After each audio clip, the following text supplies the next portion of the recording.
Welcome back to ಸ್ಪರ್ಧಾರಿಗೂ. ಇವತ್ತಿನ ನಮ್ಮ ವಿಷಯ UNFCCC ಮತ್ತೆ COP30. UNFCCC ಪ್ರತಿ ವರ್ಷ ಡೈರೆಕ್ಟ್ಲಿ ಆರ್ ಇಂಡೈರೆಕ್ಟ್ಲಿ ಕ್ವೆಶನ್ಸ್ ಇರುತ್ತೆ. ಎವ್ರಿ ಇಯರ್ ಒಂದು ಆನ್ಯುವಲ್ ಮೀಟಿಂಗ್ ಆಗುತ್ತೆ. ಬೇಸ್ಡ್ ಆನ್ ದಟ್ ಕ್ವೆಶನ್ಸ್ ಇರುತ್ತೆ. It can be in prelims as well as mains. So from exam perspective ನಾವು ಬೇಸಿಕ್ ಕಾನ್ಸೆಪ್ಟ್ ನ ಅರ್ಥ ಮಾಡ್ಕೊಂಡು then will go to current affairs. Conference of parties ಹೋಗೋಕ್ಕಿಂತ ಮುಂಚೆ will understand what is UNFCCC. ಅದರ full form UN Framework Convention on Climate Change. ಇದು ಯಾವಾಗ establish ಆಗಿತ್ತು? It was establish in 1992 under Rio earth summit. ಈ ರಿಯೋ earth summit ಅಲ್ಲಿ UNFCCC establish ಆಗಿತ್ತು and there are other important conventions which were established. ಇದು PYQ question. So I'll mention all the 5 important bodies.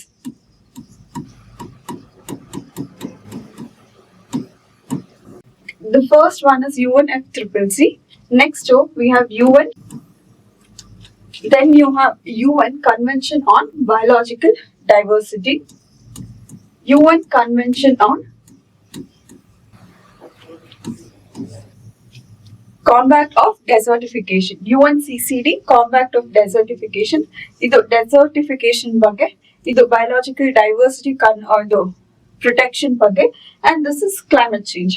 Next you have Agenda 21. Okay. Next we have Agenda 21 and Rio.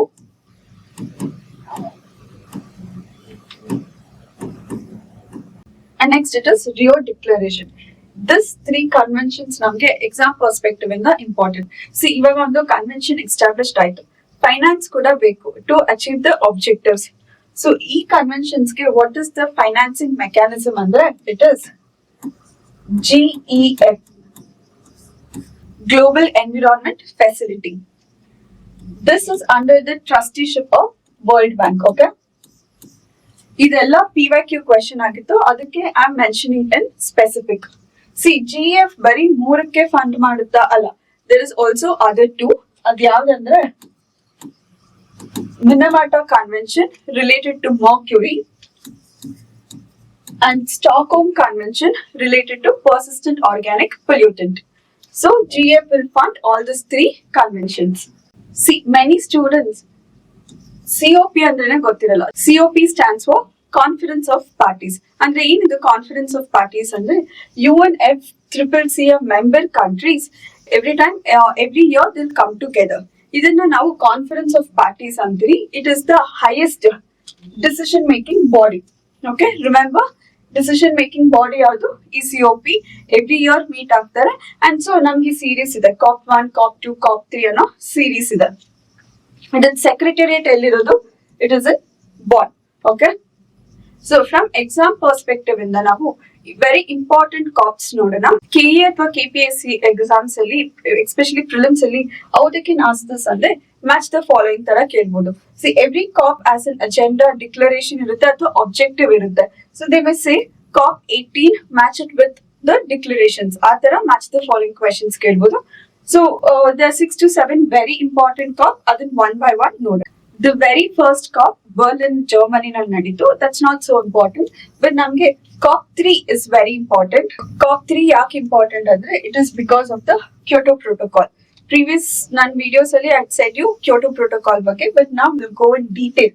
ಏನಕ್ಕೆ Kyoto protocol important ಅಂದ್ರೆ that set the developed countries. ಯಾವ countries? Remember, developed countries 6 green house gases emission ನ decrease ಮಾಡಬೇಕು. So this was targeted in Kyoto protocol. ಎಷ್ಟು percent ವರೆಗೂ reduce ಮಾಡ್ಬೇಕಂದ್ರೆ it is 5% reduce of the 6 green house gases. Base level ಏನು ಇನ್ comparison with what 1990 environment ಲೆವೆಲ್ಗೆ in comparison 5% decrease ಮಾಡ್ಬೇಕು. ಯಾವ countries? Developed countries. ಎಷ್ಟು green house gases? 6 green house gases. This was about the Kyoto protocol. And ಈ Kyoto protocol ನ ratify ಮಾಡಿದ್ದು COP7. Okay, ಮೊರೊಕ್ಕೋ ನಲ್ಲಿ ನಡೀತು. ದೆನ್ ಇಂಡಿಯಾಗೆ COP8 ಇಸ್ ವೆರಿ ಇಂಪಾರ್ಟೆಂಟ್. ಯಾಕೆ? It was held in India and there is Delhi declaration. What is this Delhi declaration ಅಂದ್ರೆ developed nations should give fund ಮತ್ತೆ technology transfer ಮಾಡಬೇಕು for the developing and least developed ಕಂಟ್ರೀಸ್ಗೆ. But ಅವ್ರು ಯಾಕೆ ಮಾಡಬೇಕು? What is the logic behind this ಅಂದ್ರೆ it is CBDR, common but differentiated responsibilities. ಏನಿದೆ ಅರ್ಥ? Will understand the basic concept of CBDR. Developed countries ಅಲ್ಲಿ industrial revolution ಬೇಗ ನಡೀತು ಅಂಡ್ ದಟ್ ಫೇಸ್ ಅಲ್ಲಿ there was high amount of pollution. Okay, high amount of pollution was emitted by this developed nations. But ಈಗ we developing countries, ಇವಾಗ we are in this industrial revolution period and ನಮಗೆ at this point of time we need to balance between sustainable growth and economic growth. So ಅದಕ್ಕೆ developing countries ಏನ್ ಹೇಳ್ತಿದ್ದಾರೆ ಅಂದ್ರೆ historically ನೀವು emit ಮಾಡಿದೀರಾ, historically you have caused lot of pollutions, because of that ನೀವು economic gains ತಗೊಂಡಿದ್ದೀರಾ. Now you give that to developing nations through transferring funds and technologies. ಇದನ್ನ ನಾವು CBDR ಅಂತ ಕರಿತೀವಿ. Okay, next is COP19. COP19 ಎಲ್ಲಿ ನಡೀತು? It is in Warsaw, Poland. ಇದು ಯಾಕೆ important ಅಂದ್ರೆ because of REDD+. See, this is a PYQ question. REDD+ is related to what and the REDD+ is related to forest protection and deforestation. Next important COP is COP18. ಎಲ್ಲಿ ನಡೀತು? Doha, Qatar ಅಲ್ಲಿ. Why it is important ಅಂದ್ರೆ Kyoto protocol ನ amend ಮಾಡ್ತಾರೆ. So it is known as Doha Amendment. See, ಅಲ್ಲಿ as I said to you, it was 5% decrease. Now it is 18% decrease of greenhouse gases. And at the same time, they have increased the time period also. Now it is increased to 2020. ಹಾಗಾದ್ರೆ initial period ಎಷ್ಟಿತ್ತು Kyoto protocol ಅಲ್ಲಿ? It was 2008 to 2013 and so 2012 ಅಲ್ಲಿ ಅದನ್ನ increase ಮಾಡಿದ್ರು to 2020. ಇಷ್ಟು ಕಾಪ್ ಅಲ್ಲಿ the most important ಕಾಪ್ ಯಾವ್ದಾದ್ರು ಇದೆ ಅಂದ್ರೆ it is Paris agreement. COP21 ಅಲ್ಲಿ ಪ್ಯಾರಿಸ್ ಅಲ್ಲಿ ಫ್ರಾನ್ಸ್ ಅಲ್ಲಿ ನಡೀತು. We have this Paris agreement. ಏನಿದು ಪ್ಯಾರಿಸ್ ಅಗ್ರಿಮೆಂಟ್ ಅಂದ್ರೆ to reduce the global temperature by 2 degrees Celsius in comparison with what? In comparison with the pre-industrial period. Other important concept ಇದ್ರಲ್ಲಿ ಏನ್ ಬಂತು ಅಂದ್ರೆ NDC, Nationally Determined Contribution. ನಾವು ಇದನ್ನ regular ಆಗಿ news paper ಅಲ್ಲಿ ನೋಡ್ತಾ ಇರ್ತೀವಿ. ಸೊ ವಾಟ್ ಇಸ್ NDC ಅಂದ್ರೆ from Kyoto protocol from the COP first ಇಂದ ಹೆಂಗಿತ್ತು ಅಂದ್ರೆ UNFCCC used to give targets to the country. But ಇವಾಗ ಫ್ರಮ್ ಪ್ಯಾರಿಸ್ ಅಗ್ರಿಮೆಂಟ್ ಇಂದ countries themselves will declare the target. So as a responsible country, ನಾನು ಇವಾಗ ನನ್ನ targets ನ declare ಮಾಡಿದ್ವಿ. ಸೊ ನಾನು ಕಾನ್ಶಿಯಸ್ ಎಫರ್ಟ್ಸ್ ಆಗ್ತೀನಿ ತಾನೆ to reduce the emissions. This is known as nationally determined contributions.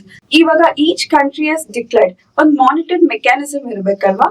And so once in 5 years there will be global stock take. ಅಂದ್ರೆ what is this global stock take ಅಂದ್ರೆ once in 5 years all the member countries will meet. ನಾವೇನ್ declare ಮಾಡಿದಿರೋ ನಮ್ಮ self targets ನ ಅದ್ ನಾವ್ ಎಷ್ಟು achieve ಮಾಡಿದಿರಿ, why couldn't we achieve it, what are the reasons, ಅದೆಲ್ಲ ಡಿಸ್ಕಸ್ ಮಾಡಕ್ಕೆ ಒಂದು ಪ್ಲಾಟ್ಫಾರ್ಮ್ ಬೇಕು. This is known as global stock take. Okay, ಇದು ಯಾವಾಗ once in 5 years it will be conducted. All this was discussed in Paris agreement. Next for India COP26 is very important. ಯಾಕಂದ್ರೆ COP26 ಅಲ್ಲಿ India declared is Panchamrit targets. Okay, remember Panchamrit targets COP26 ಅಲ್ಲಿ declare ಮಾಡಿದ್ರು. And one more important pledge was held here. ಅದೇನಂದ್ರೆ it is methane pledge. It is global methane pledge. It was initiated by developed countries.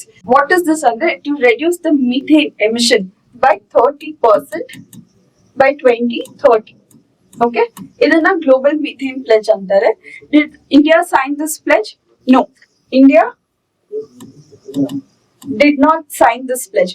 ಯಾಕೆ India ಈ methane pledge sign ಮಾಡಿಲ್ಲ ಅಂದ್ರೆ India is highly dependent on agriculture ಮತ್ತೆ animal husbandry. So ಇವಾಗ ಇಲ್ಲಿ ಏನಾಗುತ್ತೆ ಅಂದ್ರೆ ಫ್ರಮ್ ದಿಸ್ ಸೆಕ್ಟರ್ CH4 ಅಥವಾ methane release is very high. And so if we sign this pledge, ಏನಾಗುತ್ತೆ ಅಂದ್ರೆ it will affect our agriculture sector.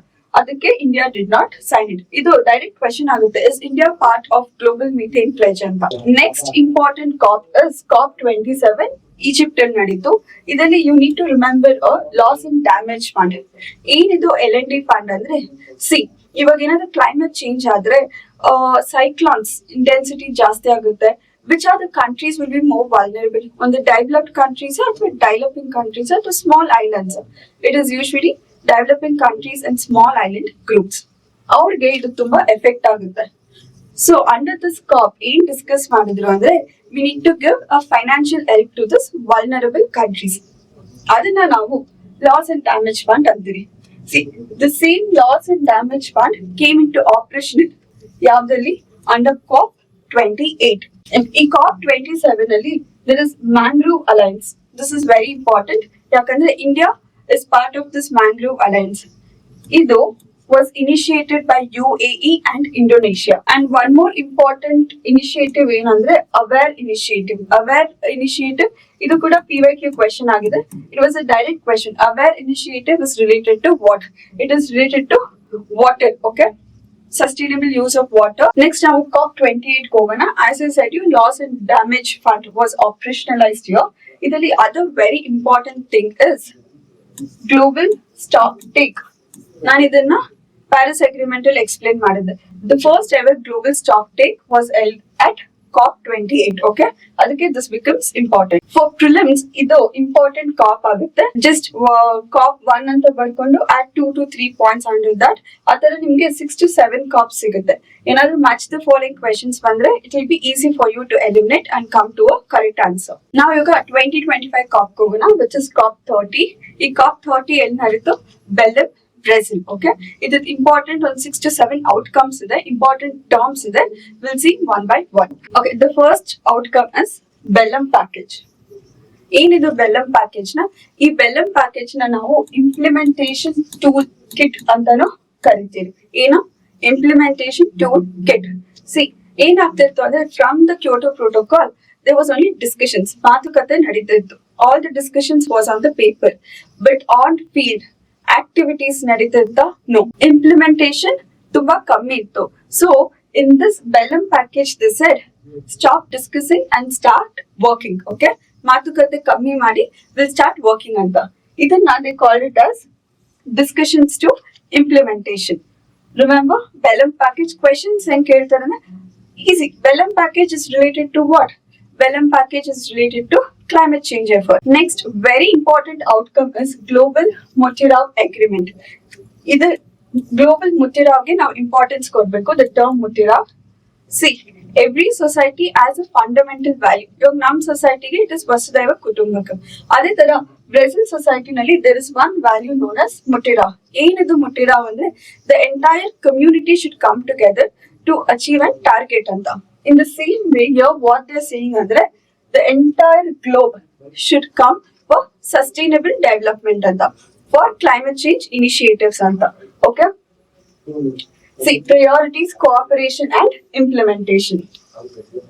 Nan specific ಆಗಿ ಏನಕ್ಕೆ ಮುಟಿರಾವ್ explain ಮಾಡಿದೆ ಅಂದ್ರೆ you can use this concept in PSI essay.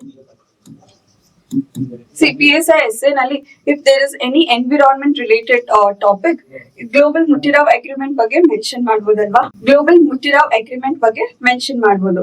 See average students and above average students many a times answers will be same. Cause, consequences, implementations ಎಲ್ಲ same ಇರುತ್ತೆ. But how will you justify the answers? How will you justify your points? ಈ ತರ mention ಮಾಡಿದ್ರೆ you can justify your points and also impress the evaluator. Next important outcome is just transition mechanism, JTM. Question direct ಆಗಿ ಕೇಳಬಹುದಾ? Just transition mechanism is related to what? A exam conditionally can you even guess it is related to climate change? ಇಲ್ಲ. So now we'll just go through what is this just transaction mechanism.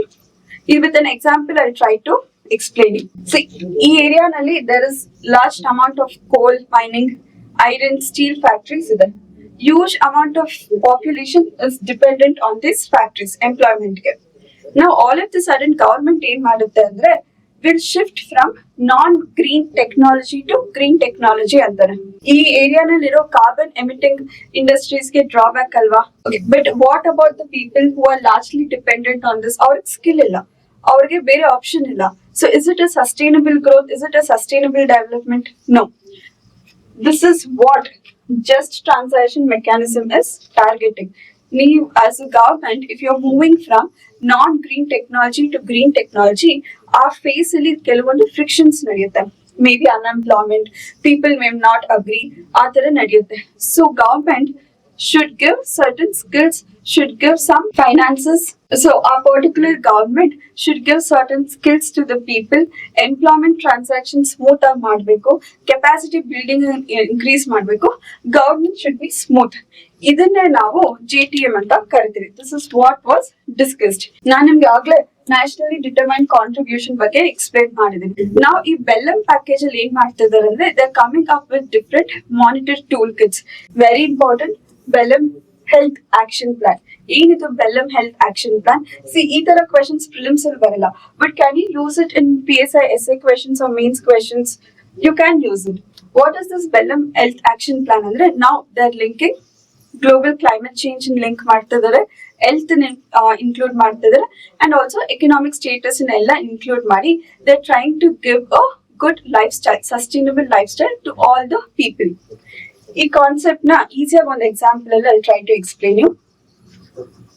Summers ಅಲ್ಲಿ rich guy ಅವರು ಆರಾಮಾಗಿ ಕಾರಲ್ಲಿ travel ಮಾಡ್ತಾರೆ. ಇಲ್ಲಿ stay in AC room. ಇಲ್ಲಿ carbon emission ಯಾರು ಮಾಡ್ತಿರೋದು? ದಿಸ್ ಪರ್ಟಿಕ್ಯುಲರ್ ರಿಚ್ ಗೈ. ಆದ್ರೆ ಅ ಪರ್ಸನ್ ಇನ್ ಸಮ್ಮರ್ ಆಚೆಗಡೆ ಕೆಲಸ ಮಾಡ್ತಿದ್ದಾನೆ. Is carbon emission is very low, but heat stroke ಗೆ ಯಾರು ಸಾಯ್ತಾರೆ?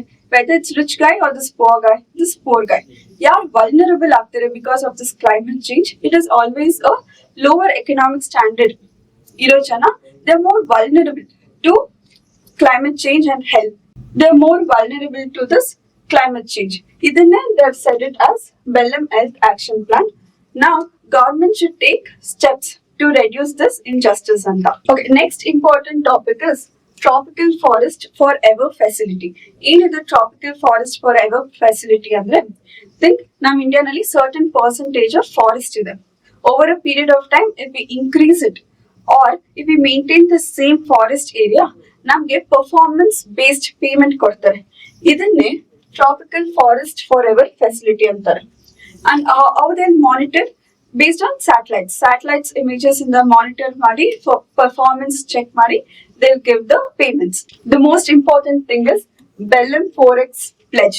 ಏನಿದು Bellam 4x pledge ಅಂದ್ರೆ, it is related to sustainable fuels. See, 2024 ಅಲ್ಲಿ maybe 2% of sustainable fuels ನಾವು ಯೂಸ್ ಮಾಡ್ತಿದ್ದಾರೆ. See, it's an imaginary number, 2%. over a period of time ಅಂದ್ರೆ 2035 ಅಲ್ಲಿ ನಾವು 4x increase ಮಾಡಬೇಕು, 4x multiply ಮಾಡಬೇಕು. ಅದನ್ನ will call it as Belem 4x pledge. ಇದು ಮಾನಿಟರ್ ಯಾರು ಮಾಡೋದು? It is IEA. ಏನಂದ್ರೆ IEA ಅಂದ್ರೆ international energy agency. See, it comes under OECD. It is autonomous intergovernmental body. Okay, India is an associate member. Remember, India is just an associate member.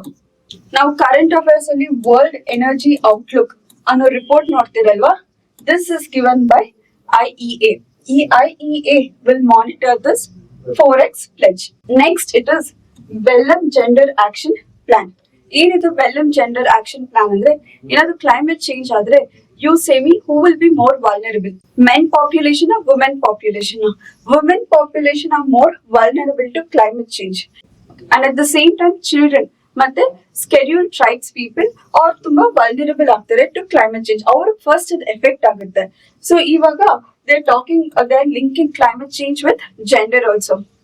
ಈ ತರ points ನೀವ್ ಏನಾದ್ರು SN ಅಲ್ಲಿ ಬರೆದ್ರೆ for sure you get extra points. Those were the important COP outcomes. ಇವಾಗ ಒಂದೆರಡು basic facts ನೋಡೋಣ. Next COP ಎಲ್ಲಿ ನಡೆಯುತ್ತೆ? It will be conducted in talkie.